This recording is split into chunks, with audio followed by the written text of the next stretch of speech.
Good morning. Good morning. சரி, அஜித் குமார் இருக்கார்ல, actor. அவர் வந்து கார் ரேஸ் வின் பண்ணதுக்கு அப்புறமேட்டு ஒரு ப்ரெஸ் மீட் மாதிரி இன்டர்வியூ மாதிரி கொடுத்தாரு. அது கடைசியாக ஒரு லைன் சொன்னார். சரியா? என்ன லைன் அது மட்டும் சொல்லு. அஜித் வாழ்க விஜய் வாழ்கன்னு சொல்கிறீங்களே, நீங்கள் எப்போ வாழ போகிறீங்க அப்படின்னு. கரெக்டான வார்த்தை. நாங்கள் வாழ்ந்துக்கிட்டு தான் இருக்கிறோம். நீங்கள் எப்போ வாழ்கிறதுன்றது அது கரெக்டான வார்த்தை. இப்போ இவனுக்கு வாழ தெரியாமல் வந்துட்டு என்னையும் நம்ம விஜயம் பேசிகிட்டு இருந்தா நீங்களே எப்படா வாழ்வீங்க அப்படிங்கிறது தான் அந்த கருத்து. அவங்க அந்த அந்த இதில் போயிடுறாங்க. அந்த அடிப்படையிலேருந்து மேலேறி வந்துட்டாங்க. நம்ம வந்து நம்ம என்ன தொழில் செய்யணுமோ அதுலேருந்து மேலேறி வரணும். கீழேயே உளுந்து கிடந்தோம்னா இதுதான் அவன் கரெக்டான வார்த்தை பேசியிருக்கிறான் அஜித். இளைய சமுதாயத்தை பற்றின உன்னோட கருத்து என்ன? இளைய சமுதாயத்துக்கு ஒன்றுமே நம்ம சொல்ல வேண்டிய அவசியமே இல்லை.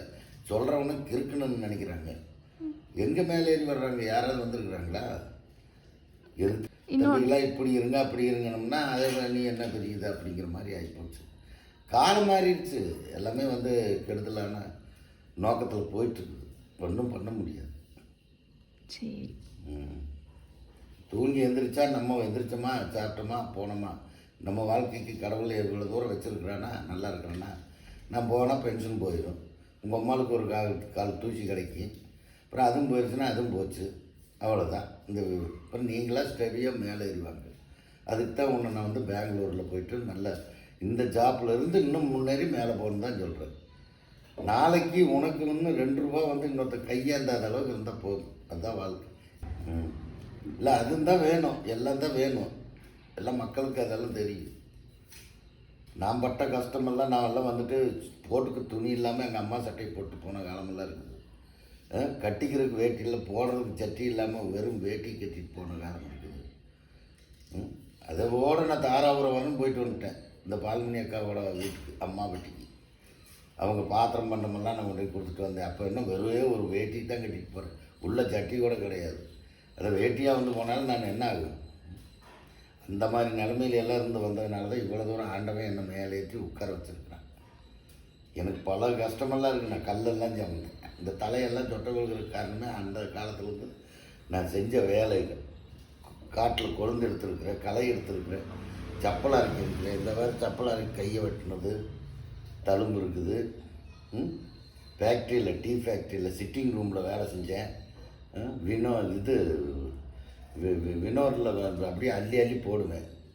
இந்த டீத்தூட அதுலேயும் ஃபஸ்ட்டு செகண்டு தேர்டு இந்த மாதிரி super fine test red test எல்லாத்துலேயும் தான் நான் இருந்தேன். அது நிறைய இப்போ மேலே தூக்கி போட்டோம்னா வெயிட் இல்லாதெல்லாம் உள்ளே இழுத்துட்டு போயிடும். வெயிட் உள்ளது கீழே விழுங்க. அதை பையில் பிடிச்சி வைப்போம். அதை வந்து இதுக்கு பேக்கிங்க்கு போயிடும். பேக்கிங்கில் அது பேக் பண்ணுவானுங்க வெயிட் போட்டு. அந்த மாதிரி எல்லாம் வேலையை செஞ்சுட்டு அந்த பேக்கிங் ரூம்லேயும் வேலை செஞ்சுருக்கிறேன். இந்த இதில் இப்போ பெட்டிக்கில் தூளை கொட்டி நிறச்சி கொடுக்குறது. நிறச்சோம்னா அதை அந்த பக்கம் வச்சிட்டோம்னா அவங்க அந்த வெயிட் மிஷின் மேலே ஏற்றி விட்டு எவ்வளோ கம்மியாக இருக்குதோ அவ்வளோ தூரம் போட்டுகிட்டே இருப்பாங்க. அப்புறம் கரெக்டான வெயிட் வந்தோம்னா தள்ளி விட்டுருவாங்க. அப்புறம் அதுக்கு மேலே பலகை வச்சு அந்த இது வேல்கட்டு தகடு வச்சு அடிச்சுடுவாங்க. கீழே கொட்டாத அளவுக்கு அது அப்படியே போயிடும். வண்டியில் கொச்சின் போய் கடலில் போய் அது வெளிநாடெல்லாம் போகும். உருப்பான் கம்பெனி நல்லா ஓட்டினாங்க, நல்லா வாழ்ந்தோம். அந்த வீட்லேயே தான் இருந்தோம். இப்போ இருக்கிற வால்பாறை கிடையாது. இப்போ வால்பாறை நல்லா இருக்குது. வால்பாறை சுற்றி உள்ள எஸ்டேட்டுகளெல்லாம் நாசமாகி போச்சு.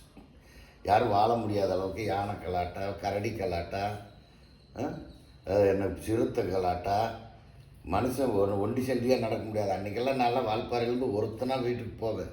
5 கிலோமீட்டர் நடந்து இஞ்சிப்பாறை எஸ்டேட்டு. இடையில இடச்சோலை வருது, சுடுகாடு வருது. ஒரு பயம் இல்லாமல் நடந்தோம். இன்றைக்கெல்லாம் ஒருத்தனாக நடக்க முடியாது.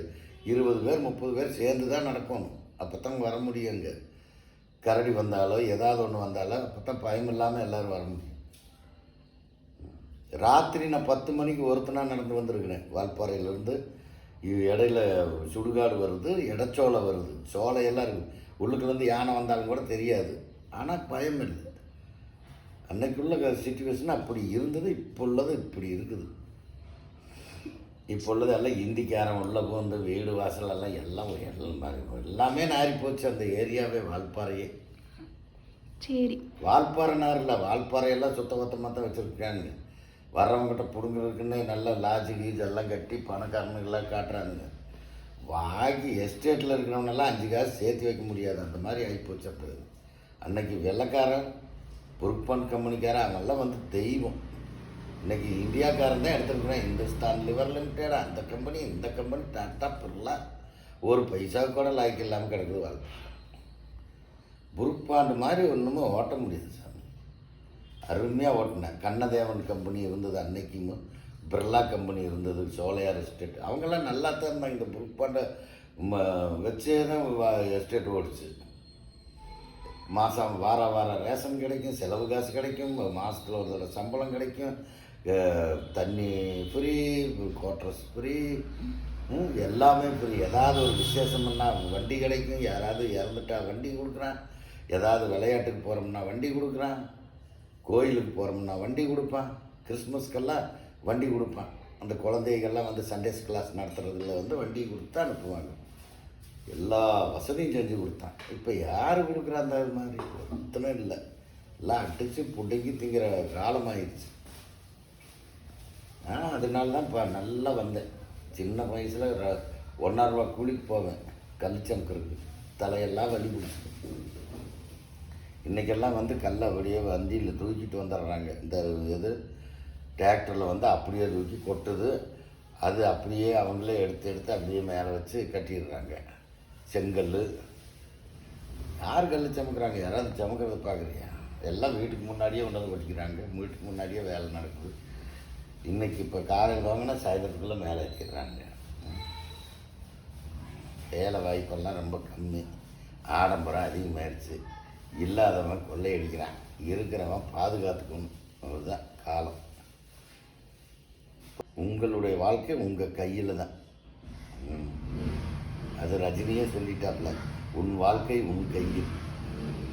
அது அஜித் சொன்னது. நான் வாழ்கிறேன், நீங்கள் நல்லா என்னை பார்த்தாது வாழுங்க அப்படிங்கிற மாதிரி தான் அஜித் சொல்கிறது. நாங்கள் நல்லா தான் இருக்கிறோம், உங்கள் வாழ்க்கையை நீங்கள் பாருங்கள். அது அஜித் சொன்னது. எல்லாம் ஒன்று தான்.